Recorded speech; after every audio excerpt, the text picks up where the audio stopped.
खुलुमबाय स्टुडिअ दं आं साजिब बसुमतारी थारैनो दुलाराय बर' फरायसा आफादा फिन सोमावसारफिनगोन नामा?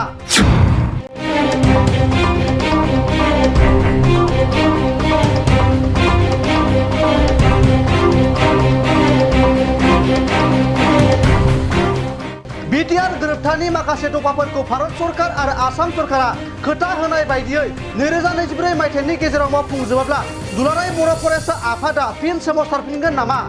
जों गासैबो मिथिगौदि बिटिआर गोजोन गोरोबथाया थांनाय 2020 मायथाइनि 27 जानुवारियावनो जादोंमोन। बेखौबो मिथिगौदि बिटिआर गोजोन गोरोबथानि माखासे दफाफोराबो मावफुंजाबाय। नाथाय भारत सरकार आरो आसाम सरकारा जेरैबायदि खोथा होदों एरैबायदि समावनो बिटिआर गोजोन गोरोबथानि आद्रा थानाय दफाफोरखौ गोख्रोङै मावफुंनांगोन होननानै दुलाराय बर' फरायसा आफादनि आफादगिरि दिपेन बर'आ खौरांगिरिफोरनि सिगाङाव गोख्रों रावजों बुङो। दुलाराय बर' फरायसा आफादनि 52थि थान्दै जगन्थायाव बिटिआर गोजोन गोरोबथानि दफाफोर बायदियै सनितपुर आरो बिश्वनाथनि गामि सोसननाय, BKWSCनि गामि सोसननाय आरो कार्बि आंलं जिल्लानि ST हिल्सनि मोनथाय, बेफोरबायदिनो बिटिआर गोजोन गोरोबथानि गासै दफाफोरखौ भारत सरकार आरो आसाम सरकारा खोथा होनाय बायदियैनो थाबैनो मावफुंजोबनानै होनांगौ होननानै थांखि लायो।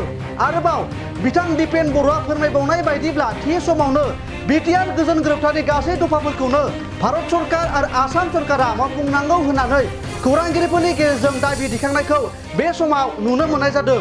बिटिआर गोजोन गोरोबथानि गासै दफाफोरखौनो 2024 मायथाइनि गेजेरावनो मावफुंजोबनांगौ होननानै गोख्रों रावजों फोरमायदों बिथां दिपेन बर'आ।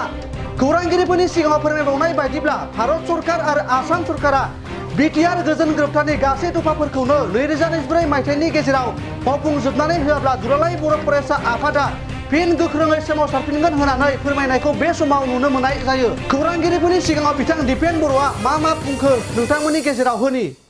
आरो बे थांखिफोरनि गेजेराव गुबैयै 4 बोसोर बिटिआर एकर्डनि जि मोनसे सम आरो बे बिटिआर सुक्तिनि जिफोर दफा दङमोन, सनितपुर बिश्वनाथनि गामि थिसननाय, लोगोसेनो बर' कसारि काउन्सिलनि गामि थिसननाय, समस्ति दानाय आरो कार्बि आंलंनि बर'फोरनि ST हिलनि जि मर्यादा, बे गासै बिथिंखौ लानानै दुलाराय बर' फरायसा आफादनि थान्दै मेला गोख्रोङै जों रिजलिउसन लायो जे भारत सरकार आसाम सरकार जेरैबायदि खोथा होदों एरैबायदि खामानि मावनांगौ। आखरे आखरे टाइम बाउन्ड इमप्लिमेन्टेसननि थाखाय जि खोथा होदों बे खोथाफोरखौ लानानै बिथांमोना खामानि मावनांगौ। आरो बे खामानि मावनायनि बेलायाव जिहेतु बे जेंनाया राजनैतिक भाबै समाधान जानांगौ आरो पलिटिकेल डिसिसननि गेजेरजोंसो बेयो सम्भब जायो।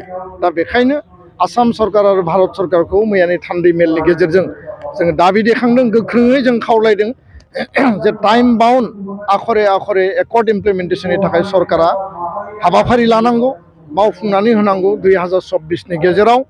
आरो जुदि सम थासेयाव समनि गेजेराव बिथांमोना कमिटमेन्ट होनाय बायदि जुदि भारत सरकार आसाम सरकारा बे खामानिफोरखौ जुदि मावफुङाब्ला दुलाराय बर' फरायसा आफादनि थान्दै मेला 2024नि जोबनाय फारसे जोङो एकर्ड इमप्लिमेन्टेसननि थाखाय दाबि दैखांनानै गणतान्त्रिक आवाज आरो जोङो सोमावसारनो जोङो बाध्य जानो हागौ।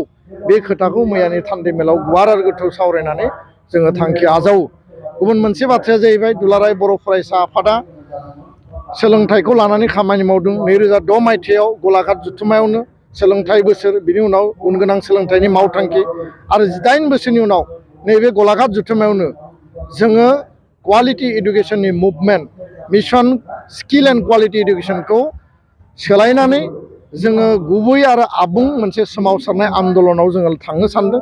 आरो बेखायनो बर' बिजोंनि सोलोंथाइनि जेंना जेंसि सुस्रांनाय, गुन गोनां सोलोंथाइ लाबोनाय गासै बिथिंखौ जोङो स्कुल प्रभिन्सियेलाइजेसन, टेट एपइन्टमेन्ट सिंगल टिचार जिर' टिचार स्कुलाव आरो 2024आव राष्ट्रीय शिक्षा नीति बादि नेशनेल एजुकेशन पलिसि बादि बाइलिंगुवेल टेक्सट बुक बर', इंराजि, असमिया, इंराजि मादार टां मिडियामाव गावनि मिडियामाव फरायनो मोननाय आरो सोलोंथाइनि जेसेबां जेंना जेंसि दङ बे सुस्रांनायनि थाखाय जों थांखि आजावदों। Good news for everyone. For the academic year 2024-2025, admissions to playgroup, nursery, LKG and UKG are underway at Vidyavili Kids School in Habubari, Kokrajhar.